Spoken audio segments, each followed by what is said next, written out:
Hello everyone, welcome to my YouTube channel. तो आज हम डिस्कशन करने जा रहे हैं कुछ top 50 most important MCQ question from genetics, यानी कि जेनेटिक्स का जो हेरिडिटी एंड वेरिएशन चैप्टर है 12th का +2 सेकेंड ईयर का, उसका आज हम कुछ 50 मोस्ट इंपोर्टेंट एमसीक्यू का आज पूरा डिटेल में एक्सप्लेन करेंगे। हर एक क्वेश्चन का आंसर को हम डिटेल में आंसर भी करेंगे और क्यों हुआ कैसे वो सबको जानेंगे। अगर आप लोग अपकमिंग सीएचएससी बोर्ड एग्जाम की तैयारी कर रहे हैं, जैसे कि आप लोगों को मालूम होगा अपकमिंग जो एग्जाम आने वाला है बायोलॉजी में 50% एमसीक्यू ही होने वाला है, इसीलिए आप लोगों का एमसीक्यू ज़्यादा से ज़्यादा प्रैक्टिस करना बहुत ही ज़रूरी हो जाता है। इसलिए आप लोगों को ये वीडियो जरूर देखना चाहिए, पूरा देखिएगा, आप लोगों को कॉन्सेप्ट ज़्यादा से ज़्यादा समझ में आएंगे। इसके साथ साथ अगर आप अन्य किसी भी एग्जाम की तैयारी करें, जैसे कि टीजीटी पीजीटी के हो गया, ओस्टेड वगैरह हो गया, उसके लिए भी ये वीडियो आपके लिए काफ़ी ज़्यादा हेल्पफुल रहेगा। तो आप लोगों को हमारे चैनल के प्लेलिस्ट में एक बड़ा सा प्लेलिस्ट मिल जाएगा, जहाँ पे आप लोग चाहो तो अपना बायोलॉजी का जितने भी कंसर्न, बायोलॉजी के जितने भी एमसीक्यू रिलेटेड प्रॉब्लम हो, वहाँ से जाकर प्रैक्टिस कर सकते हो एग्जाम के लिए। चलिए शुरू करते हैं। अगर आप लोग चैनल पर नए हैं तो चैनल को सब्सक्राइब कीजिए, अपने दोस्तों के साथ शेयर कीजिए और वीडियो अगर थोड़ा सा भी इन्फॉर्मेटिव लगे वीडियो को जरूर लाइक कीजिए। चलिए पहले क्वेश्चन से शुरू करते हैं। पूछा गया the study of heredity and variation of organisms is called. Organisms का जो हेरिडिटी एंड वेरिएशन स्टडी होता है उसको क्या कहते हैं? मॉर्फोलॉजी कहते हैं, और उस स्टडी को साइटोलॉजी कहते हैं, या फिर जेनेटिक्स या फिर इवोल्यूशन, उसको कहते हैं हम जेनेटिक्स। जेनेटिक्स एक ऐसा ब्रांच ऑफ साइंस है और ऐसा ब्रांच ऑफ बायोलॉजी है जो कि डील करता है हेरिडिटी और वेरिएशन। हेरिडिटी यानी एक कैरेक्टर एक जनरेशन से दूसरे जनरेशन को कैसे पास ऑन करता है, वही एक कैरेक्टर कैसे वेरिएशन करता है एक जनरेशन टू दूसरे जनरेशन, उसको हम स्टडी को कहते हैं जेनेटिक्स। बाकी मॉर्फोलॉजी हमारा एक्सटर्नल फीचर हो गया। किसी भी ऑर्गेनिज्म का एक्सटर्नल कैरेक्टर स्टडी को मॉर्फोलॉजी कहते हैं, उसके सेल स्टडी को हम साइटोलॉजी कहते हैं, और उसका डेवलपमेंटल स्टेजेस को हम कहते हैं इवोल्यूशन और इवोल्यूशनरी स्टडी। चलते हैं नेक्स्ट क्वेश्चन पूछा गया है, who is called as the father of genetics. Father of genetics किसे कहा गया है? Darwin, Mendel, Morgan, de Vries. तो ये सिंपल सा राइट आंसर है मेंडल। और मेंडल का पूरा नाम क्या है? ग्रीगोर जोहान, ये याद रखिएगा, जोहान मेंडल। जोहान मेंडल, ये पूरा नाम याद रखिएगा। इनका कंट्रीब्यूशन बहुत ही बहुत ही ज़्यादा था टुवर्ड्स द जेनेटिक्स के ऊपर इनका कंट्रीब्यूशन बहुत ही बड़ा था, इसलिए इनको फादर ऑफ जेनेटिक्स कहा जाता है। चलते हैं नेक्स्ट क्वेश्चन पूछा गया, the experimental material of Mendel was.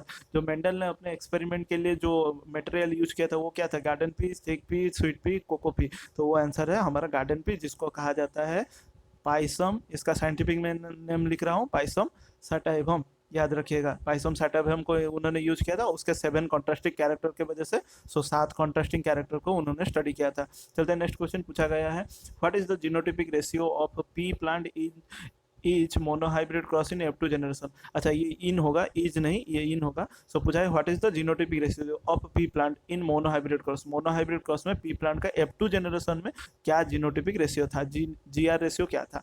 तो ये हमारा जो जीनोटिपिक रेशियो था वो था हमारा 1:1, यानी 1:2:1। हमें मालूम है ना, एक कैपिटल टी और 2 हमारा आए थे, एक कैपिटल टी स्मॉल टी यानी हेटेरोजाइगस डोमिनेंट, और सिर्फ एक आया था हमारा होमोजाइगस रिसेसिव। सो ये 1, ये 2 और ये फिर से 1। सो 1:1 जीनोटिपिक रेशियो आए थे F2 जनरेशन में। चलते हैं नेक्स्ट क्वेश्चन की ओर। पूछा गया the offspring is the first generation is called. The offspring in the first generation is called, उसको कहा जाता है F1 जनरेशन, और F stands for filial generation. आप लोग जानना जरूरी है, filial, F stands for filial कहा जाता है। चलते हैं next question, which is the character not taken by Mendel in his experiment। Mendel के द्वारा कौन सा कैरेक्टर को लिया नहीं गया था बाकी के मुकाबले? हाइट ऑफ द प्लांट, इसको तो लिया गया था। Shape of the leaf, seed colour, या फिर सीड शेप। देखिए ये जो कैरेक्टर इसको नहीं लिया गया था, तो ये होगा हमारा राइट आंसर, क्योंकि हाइट ऑफ द प्लांट में उन्होंने लिया था टॉल और ड्वार्फ लिए थे। सीड कलर में उन्होंने ग्रीन और येलो लिए थे, और सीड शेप में उन्होंने राउंड और रिंकल्ड लिए थे। ठीक है, राउंड और रिंकल्ड। लेकिन उन्होंने कभी भी अपने जो 7 कॉन्ट्रास्टिंग कैरेक्टर में शेप ऑफ द लीफ को नहीं लिया था। चलते हैं नेक्स्ट क्वेश्चन पूछा गया है, the cross between F1 hybrid and the double recessive parent is called. जो क्रॉस होगा between F1 hybrid and double recessive parent, उसको क्या कहा जाएगा? उसको टेस्ट क्रॉस कहा जाएगा, या फिर हमारा सेल्फ क्रॉस कहा जाएगा, या फिर डाइहाइब्रिड क्रॉस, या फिर पॉलीहाइब्रिड क्रॉस। मैं एक चीज़ बता दूं, मान लीजिए ये कोई पेरेंट 1 है और ये इसको क्रॉस किया गया पेरेंट 2 के साथ, और ये मान लीजिए रिसेसिव पेरेंट है और ये डोमिनेंट पेरेंट है। इनका जो भी हाइब्रिड बना, ये जो हाइब्रिड बना, ये इसको हम F1 जनरेशन कहते हैं। और इसी F1 जनरेशन को जब रिसेसिव पेरेंट के साथ क्रॉस किया जाए उसको टेस्ट क्रॉस कहा जाता है। और यहाँ पे भी रिसेसिव पेरेंट का मेंशन किया गया, इसलिए राइट आंसर है हमारा टेस्ट क्रॉस। देखिए पूछा गया क्या, the cross between F1 hybrid, F1 अभी जो मैंने दिखाया जो हाइब्रिड को डबल रिसेसिव पेरेंट के साथ क्रॉस करने को हम टेस्ट क्रॉस कहते हैं। चलते हैं नेक्स्ट क्वेश्चन की ओर। Genotypes will be there in F2 generation of monohybrid cross. Monohybrid cross के F2 जनरेशन में कितने टाइप के जीनोटाइप्स बनेंगे? 4 3 2 1। ये भी इजी सा है, हमें मालूम है, अभी थोड़ी देर पहले देख के आए हैं। 3 1:2:1 कैसे हुआ? देखिए ये एक आया, ये दो आया और ये तीन, टोटल हमें तीन तरह के जीनोटाइप मिले। और उनका रेशियो पूछा जाए, जीनोटाइपिक रेशियो, वो 1:1 होगा। और कितने तरह का है? तीन तरह का है, तो ये होगा राइट आंसर। चलते हैं नेक्स्ट क्वेश्चन। पूछा है in which case is the half of the offspring recessive type. तो कौन से केस में जो भी ऑफस्प्रिंग रहेंगे वो रिसेसिव टाइप के रहेंगे? तो उसके लिए तो हमें क्रॉस करना पड़ेगा, फिर भी मैं अपने हिसाब से बोल दे रहा हूँ, बाकी हम क्रॉस करके भी इसको टेस्ट कर लेंगे। तो इसका जो राइट आंसर है वो है हमारा ये वाला ऑप्शन। ये हमारा हेट्रोजाइगोस डोमिनेंट को जब होमोजाइगोस रिसेसिव के साथ क्रॉस करेंगे तो हमारे पास 50% और हाफ हमारे रिसेसिव टाइप होंगे। चलिए देख लेते हैं इसको। मान लीजिए ये कैपिटल टी क्रॉस करेगा स्मॉल टी के साथ, तो ये हमें दो तरह का गैमेट देगा, एक कैपिटल टी और दूसरा भी कैपिटल टी, ये भी दो तरह का देगा। तो सॉरी, ये हमारा स्मॉल टी होगा ना, ये वाला लिए हैं। हाँ, तो ये स्मॉल टी हुआ, तो ये स्मॉल टी और ये स्मॉल टी। चलिए इनका अब हम यूनिट स्क्वायर बनाते हैं, तो हमारे पास क्या आया? एक कैपिटल टी, एक स्मॉल टी और एक स्मॉल टी और एक स्मॉल टी, यानी कि तीन स्मॉल टी और हमारे पास एक सिर्फ कैपिटल टी। इसको याद रखिएगा। चलिए अब यूनिट स्क्वायर बनाते हैं। ये रहा, मान लीजिए कैपिटल टी एक स्मॉल टी हुआ और यहाँ पे स्मॉल टी और यहाँ पे स्मॉल टी, याद है? ठीक है, तो ये बन गया पहला वाला कैपिटल टी स्मॉल टी, पहला वाला कैपिटल टी स्मॉल टी, दूसरा वाला स्मॉल टी, और ये वाला हो गया कैपिटल टी स्मॉल टी, ये वाला स्मॉल टी। देखिए ये 50% हुआ रिसेसिव और ये 50% हुआ हमारा हेट्रोजाइगोस डोमिनेंट। ठीक है, चलते हैं नेक्स्ट क्वेश्चन की ओर। Which is an incorrect statement? इनमें से कौन सा स्टेटमेंट इनकरेक्ट है? An allele in alternate form of gene, ये तो सही है। An allele is alternate form of one genes located in the same locus of two sister chromosomes are allele, both alleles are transferred from one parent to its offspring। so इसका जो wrong answer है वो है हमारा ये, क्योंकि देखिए जो बोथ एलिल बोल दिया ना, वो कभी भी हमारा ट्रांसफर नहीं होता सिर्फ और सिर्फ एक ही पेरेंट को, वन पेरेंट को, क्योंकि ये गैमेट फॉर्मेशन के टाइम में स्प्लिट हो जाते हैं। एक जाता है एक गैमेट की ओर, दूसरा जाता है एलिल दूसरे गैमेट की ओर, इसलिए ये वाला हमारा होगा इनकरेक्ट ऑप्शन, यानी कि ये वाला हमारा यहाँ पे राइट आंसर हुआ। चलते हैं नेक्स्ट क्वेश्चन। पूछा गया है F1 plants in monohybrid cross are. F1 plant जो है मोनो हाइब्रिड क्रॉस में वो किस तरह के हैं? हेट्रोजाइगस है, होमोजाइगस है, हेमिजाइगस है, हेट्रोलोगस है? अभी मैंने थोड़ी देर पहले कहा वो क्या है? Heterozygous dominant. हेट्रोजाइगस डोमिनेंट किस तरह से है? कैपिटल टी स्मॉल टी, इस तरह से है, कैपिटल टी स्मॉल टी, ये रहा। ठीक है, चलते हैं नेक्स्ट क्वेश्चन क्यों। पूछा गया in Mirabilis jalapa when red flower plants are crossed with white flower ones the offspring were pink it is case of। अच्छा, मिराबिलिस जाल्पा का एग्जांपल पूछा है। ये आप लोग अगर पढ़े होंगे complete dominance, incomplete dominance, segregation, codominance, तो आप लोगों को मालूम चल गया होगा ये इनकम्प्लीट डोमिनेंस का एग्जांपल है, जहाँ पे मिराबिलिस जाल्पा का रेड फ्लावर कैपिटल आर को क्रॉस किया गया था इसका व्हाइट फ्लावर स्मॉल आर के साथ, जो ऑफस्प्रिंग निकल गया ये था रेड। ठीक है, ये था रेड और ये था हमारा व्हाइट। ठीक है, व्हाइट। तो इसको जब क्रॉस किया गया हमें मिला कैपिटल आर स्मॉल आर, लेकिन होना चाहिए था मेंडल के रूल के हिसाब से ये रेड होना चाहिए था, लेकिन ये क्या बन गया? पिंक, क्योंकि ये हुआ था इनकम्प्लीट डोमिनेंस दिखाकर। ठीक है, तो ये होगा राइट आंसर। चलते हैं नेक्स्ट क्वेश्चन की ओर। पूछा गया in dihybrid cross of round yellow and wrinkled green seeds of pea plants what is the ratio of round to wrinkled in F2 generation? Round to wrinkle पूछा है। देखिए यहाँ पे दिया गया हमें कंडीशन, राउंड येलो को जब रिंकल्ड ग्रीन के साथ क्रॉस किया गया तो अब रेशियो क्या निकल गया है? राउंड और रिंकल का। ठीक है, राउंड और रिंकल का बोला है ना, ये हमें येलो का दिया बताया है ना ये हमें ग्रीन का बताया, सिर्फ और सिर्फ राउंड और रिंकल। तो हम थोड़ा सा ध्यान देते हैं। F2 जनरेशन में हमें रेशियो मिला था, F2 जनरेशन में हमारा डाइहाइब्रिड क्रॉस का रेशियो जो मिला था वो था हमारा 9:3:3:1। ठीक है, ये फिनोटिपिक का बात कर रहा हूँ, जहाँ पे 9 थे येलो राउंड और 3 थे हमारा येलो रिंकल्ड और 3 थे ग्रीन राउंड और 1 थे हमारा ग्रीन रिंकल। ठीक है, इस तरह से थे। अब मैं यहाँ पे बता दे रहा हूँ रेशियो कैसे निकालेंगे। ये हमें सिर्फ और सिर्फ राउंड और रिंकल्ड, राउंड टू रिंकल्ड का रेशियो बोला है। तो ये राउंड है, ये राउंड है, तो 9 + 3 हो गए 12। ठीक है, 12:2। अब ये रिंकल्ड है, ये रिंकल्ड है, 3 + 1 ये हो गया 4।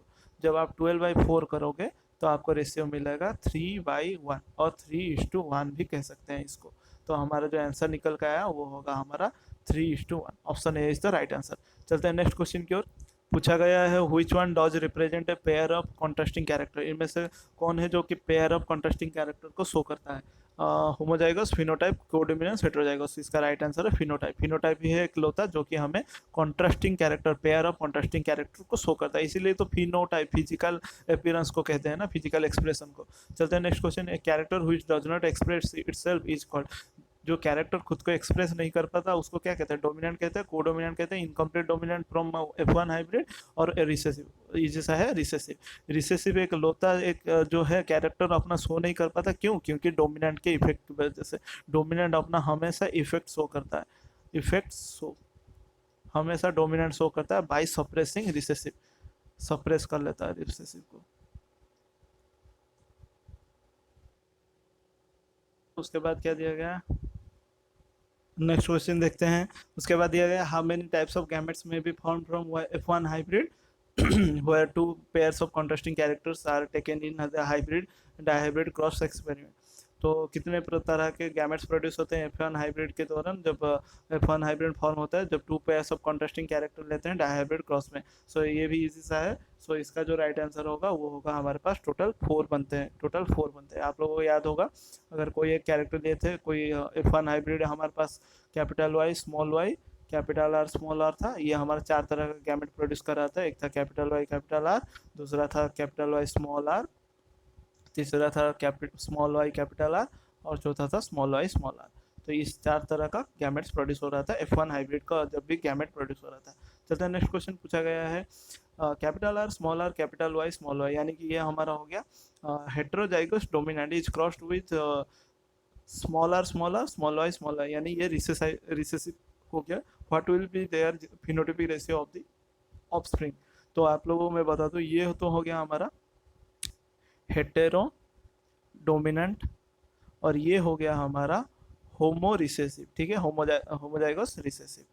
तो हम अभी थोड़ी देर पहले कहे थे, जब एक पेरेंट को दूसरे पेरेंट के साथ क्रॉस किया जाए, और मान लीजिए ये डोमिनेंट पेरेंट है और ये रिसेसिव पेरेंट है, इनके क्रॉस के बीच में जो हाइब्रिड बना उसको हमने F1 कहा। अब F1 को जब रिसेसिव पेरेंट के साथ क्रॉस किया जाए उसको टेस्ट क्रॉस कहते हैं। तो ये टेस्ट क्रॉस का ही दिया गया, हमें सिर्फ टेस्ट क्रॉस का फिनोटाइपिक रेशियो लिखना है। तो ये अगर टेस्ट क्रॉस का एग्जांपल है, तो टेस्ट क्रॉस का डायहाइब्रिड केस में, ये एक डायहाइब्रिड का केस है, जानते हैं। उसका जो आंसर निकल के आता है वो होता है 1:1:1:1। ठीक है, ये उसका फिनोटाइपिक रेशियो निकल के आता है टेस्ट क्रॉस का डायहाइब्रिड केस में। अगर मोनो हाइब्रिड होता तो ये निकल के आता। चलते हैं नेक्स्ट क्वेश्चन। पूछा गया in codominance of the human blood group which one is a recessive gene. So codominance में ह्यूमन ब्लड आपने पढ़ा होगा एबीओ ब्लड ग्रुप सिस्टम, उसमें हमें मालूम है 2 होते हैं कोडोमिनेंट और एक होता है रिसेसिव।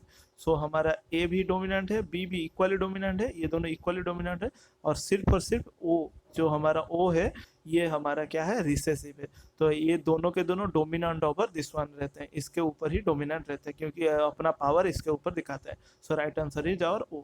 चलते हैं नेक्स्ट। पूछा है a gene controlling more than one character, more than one character is called. एक जीन है जो कि कंट्रोल कर रहा है मोर देन वन कैरेक्टर, उसे क्या कहेंगे, डोमिनेंट, रिसेसिव, कोडोमिनेंस या फिर प्लियोट्रोपी। उसको हम कहेंगे प्लियोट्रोपी, और द फेनोमेनन इज कॉल्ड प्लियोट्रोपिज्म, जहाँ पे एक जीन बहुत सारे कैरेक्टर को कंट्रोल करता है, जिसका एग्जांपल है सिकल सेल एनीमिया, आप लोगों ने पढ़ा होगा, पॉइंट म्यूटेशन से जो होता है।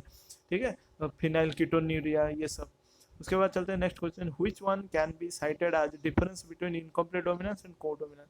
तो इनमें से जो कैरेक्टर दिया है, कौन सा कैरेक्टर हमारा डिफरेंस बताता है इनकम्प्लीट डोमिनेंस एंड कोडोमिनेंस के बीच में। जीन पेयर इज हेटेरोजाइगस, जब जीन पेयर हेटेरोजाइगस हो। None of the genes are dominant, जो भी कोई भी जीन डोमिनेंट ना हो जब। None of the genes are recessive, कोई भी जीन्स अगर रिसेसिव जब ना हो। तो क्वांटिटेटिव एक्सप्रेशन अकर्स, तो इसका जो राइट आंसर है वो होगा हमारा क्वांटिटेटिव एक्सप्रेशन जब भी होता है तब हमारा इनकम्प्लीट डोमिनेंस कोडोमिनेंस से अलग हो जाता है। चलते हैं नेक्स्ट क्वेश्चन पूछा गया है, a cross between two pure forms of black feathered and white feathered fowl resulted in F1 hybrid with blue feathered one under which type can this be placed। तो ये बोल रहा है जब एक दो प्योर फॉर्म यानी कि जब ब्लैक को फाउल, यानी आप लोगों को आइडिया हो गया होगा ये एंडालुसियन फाउल का बात कर रहा है, व्हाइट के साथ क्रॉस किया जा रहा है तो उसका जो रिजल्ट आ रहा है वो ब्लू आ रहा है।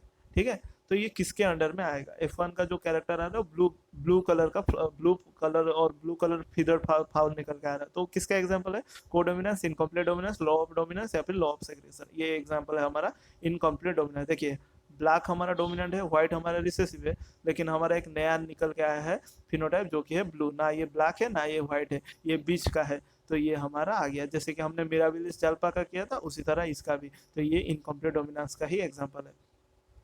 चलते हैं next question to Mendelism. Mendelism को कौन सा रूल फॉलो नहीं करता? Independent assortment, dominance, segregation, linkage. ये तीनों के तीनों हमारे मेंडल लॉ के अनुसार चलते हैं सिवाय इसको छोड़ के। तो हमारा जो राइट आंसर होगा वो होगा लिंकेज। लिंकेज हमारा does not follow Mendel rule. ठीक है, मेंडल प्रिंसिपल भी कह सकते हैं, मेंडल्स प्रिंसिपल ये याद रखिएगा। लिंकेज जो अपना कैरेक्टर अलग से दिख रहा था और जो कि स्टडी किया गया था बाय TH मोर्गन। ठीक है, इसको भी याद रखिएगा, TH मोर्गन। चलते हैं नेक्स्ट क्वेश्चन पूछा गया, which one was proposed by Mendel from dihybrid cross. तो मेंडल के डायहाइब्रिड क्रॉस से किसको प्रपोज किया गया था? Law of segregation, law of independent assortment, law of incomplete dominance, law of dominance. तो इसका जो राइट आंसर है वो होगा law of independent assortment. Independent assortment को ही डायहाइब्रिड क्रॉस में दिया गया था, बाकी ये इनकम्प्लीट डोमिनेंस तो ये यहाँ पे नहीं आएगा, रूल नहीं लगेगा। लॉ ऑफ डोमिनेंस और law of segregation monohybrid cross में दिया गया था और लॉ ऑफ इंडिपेंडेंट असॉर्टमेंट को डायहाइब्रिड क्रॉस में दिया गया था। चलते हैं नेक्स्ट क्वेश्चन पूछा गया है, which type of blood group is called universal donor. ये तो इजी सा है, हम तो इसको स्कूल से पढ़ते आए हैं। इसका जो राइट आंसर है वो है ओ ब्लड ग्रुप को बोला जाता है यूनिवर्सल डोनर, और AB ब्लड को यूनिवर्सल रिसीवर कहा जाता है। ठीक है, रेसिपिएंट कहा जाता है, यूनिवर्सल रेसिपिएंट। ठीक है, और ये डोनर होते हैं, ये किसी को भी ब्लड दे सकते हैं। और इसके पीछे का भी रीज़न ये है, इनका कोई एंटीबॉडी वगैरह नहीं होता, तो डिस्ट्रॉय करने के लिए कुछ भी नहीं होता। चलते हैं next question, which one is not applicable to qualitative inheritance. Qualitative inheritance को कौन एप्लीकेबल नहीं है? Single gene effect visible, discontinuous variation, kind of character और डिग्री ऑफ कैरेक्टर। तो इसका जो राइट आंसर है सिंगल जीन इफेक्ट विजिबल, ये अपना हमारा नॉट एप्लीकेबल होगा क्वालिटेटिव इनहेरिटेंस को। ठीक है, चलते हैं नेक्स्ट क्वेश्चन पूछा गया है, an organism with two identical characteristic is known as। एक ऑर्गेनिज्म जहाँ पे दो आइडेंटिकल कैरेक्टरिस्टिक हो उसको क्या कहेंगे? Dominant, hybrid, homozygous, heterozygous. तो उसको कहा जाएगा हमारा होमोजाइगस, जहाँ पे मान लीजिए ये कैपिटल टी ये दोनों सेम टू सेम है, इसीलिए ये हमारे होमोजाइगस होंगे। चलते नेक्स्ट क्वेश्चन पूछा गया है, who did coin the term gene to Mendelian character. जो जीन का टर्म मेंडेलियन कैरेक्टर को कौन दिए थे? Correns, Johannsen, Boveri, Morgan. इसका जो राइट आंसर है वो है हमारा जोहानसन। जोहानसन ने हमारा जीन का टर्म दिया था और बेटेसन ने हमारा जेनेटिक्स टर्म दिया था, जेनेटिक्स टर्म। ठीक है, चलते हैं next question, which one is the basis of origin of continuous variation. Which one is the basis of origin of continuous variation. Continuous variation के लिए कौन सा वाला मेनली रिस्पॉन्सिबल है? Multiple gene, codominant gene, pleiotropy, dominant gene. 28 इसका right answer होगा हमारा multiple gene. Multiple ही जीन होते हैं जो कि कंटिन्यूअस वेरिएशन के लिए मदद करते हैं। चलते हैं नेक्स्ट, एक्चुअली इसका जो राइट आंसर होगा वो होगा प्लियोट्रोपी, क्योंकि प्लियोट्रोपी में पॉइंट म्यूटेशन होता है, प्लियोट्रोपी में पॉइंट म्यूटेशन होता है और यही हमारा वेरिएशन के लिए मदद करेगा। सो ये होगा राइट आंसर। चलते हैं next question, which one does show quantitative inheritance. ये भी इजी सा है, law of dominance, incomplete dominance, independent assortment, polygenic inheritance. ये हमारा राइट आंसर है, जो जहाँ पे हमने स्किन कलर इन ह्यूमन पढ़ा था, स्किन कलर इन ह्यूमन। ठीक है, ह्यूमन का स्किन कलर एक पॉलीजेनिक इनहेरिटेंस कैरेक्टर है और जो कि क्वांटिटेटिव इनहेरिटेंस होता है। ठीक है, चलते हैं नेक्स्ट क्वेश्चन पूछा गया, which one does not show linkage. इनमें से कौन सा लिंकेज शो नहीं करता? Genes coupled, genes that assort independent, genes not present in same chromosome, traits present on separate homologous set. So इसका जो राइट आंसर है वो होगा हमारा जीन्स दैट असर्ट इंडिपेंडेंटली, ये होगा हमारा right answer. This is the right answer. तो ये डज नॉट शो लिंकेज। जो भी असर्ट इंडिपेंडेंटली कर जाते हैं वो लिंकेज कभी भी शो नहीं करते, ठीक है। लिंकेज कौन शो करता है? अगर एक क्रोमोसोम में दो ही जीन पूरा क्लोजली एसोसिएटेड हो तो वो आज इट इज ही अपने नेक्स्ट जनरेशन में जाएंगे, लेकिन जो इंडिपेंडेंट असर्टमेंट कर लिया वो कभी भी लिंकेज शो नहीं करवाएगा। चलते हैं नेक्स्ट क्वेश्चन पूछा गया, which does not occur due to crossing over. इनमें से कौन सा वाला क्रॉसिंग ओवर के होने की वजह से नहीं होता, does not occur? Chromosomes undergo pairing, one gamete formed having normal parental chromosome, both the gametes have normal parental chromosome, other gametes recombine। तो पूछा है which does not occur due to crossing over. Crossing over होने से इनमें से कौन सा नहीं होता? सो इसका जो राइट आंसर है वो है होगा हमारा both the gametes have normal parental chromosome. जब भी क्रॉसिंग ओवर होगा हमें वेरिएशन मिलेंगे ही मिलेंगे, मैं यहाँ पे लिख दे रहा हूँ, वेरिएशन मिलेंगे ही मिलेंगे, लेकिन वो कभी भी पेरेंटल क्रोमोसोम को पूरा एग्जैक्टली बियर नहीं करेंगे, थोड़ा सा उनमें चेंजेस आएगा। चलते नेक्स्ट को, the degree of differences among the offsprings and between the offspring and parents is known as. So degree of differences among the offspring, offspring में जो डिफरेंसेस होता है एंड बिटवीन द ऑफस्प्रिंग में जो difference होता है और पेरेंट्स और ऑफस्प्रिंग ऑफस्प्रिंग के बीच में, उसको क्या कहते हैं? जेनेटिक्स कहते हैं, हेरिडिटी कहते हैं, वेरिएशन कहते हैं, या फिर नॉन ऑफ दिस? तो उसको कहते हैं वेरिएशन। वेरिएशन की वजह से ऑफस्प्रिंग में ऑफस्प्रिंग अलग अलग होते हैं और पेरेंट में भी ऑफस्प्रिंग अलग होते हैं, पेरेंट और ऑफस्प्रिंग सेम नहीं होते, वो होता है वेरिएशन की वजह से। उसके बाद चलते हैं नेक्स्ट क्वेश्चन पूछा गया, मेंडल चोज पाइसम सटाइवम आज material for his classical experiment as the plant is annual and short life cycle helps to study several generation, ये तो सही है। sharply visible 7 pairs of contrasting carrier, ये भी सही है। flowers are bisexual and self pollinated, ये भी सही है। none of these, ये नहीं होगा। तो हमारा जो दिया गया है राइट आंसर वो होगा हमारा ऑल होगा। तो ये हमारा क्या हुआ, थोड़ा सा शायद गलत लिखा है। Mendel chose Pisum sativum as material for his classical experiment due to A B C, तीनों के तीनों कैरेक्टर के वजह से। तो ये शायद होगा ऑल ऑफ द एबव, ठीक है। तो ये वाला ऑप्शन क्लिक करेंगे। तो इसी के साथ हमने जेनेटिक्स का कंप्लीट किया। इसके बाद हम नेक्स्ट चैप्टर देखेंगे 12th बायोलॉजी का। चल मिलते हैं एक नया वीडियो में, तब तक के लिए आप लोग चैनल को सब्सक्राइब कीजिए ताकि आप लोगों को time to time video notification मिल सके। चलते हैं, मिलते हैं नेक्स्ट वीडियो में।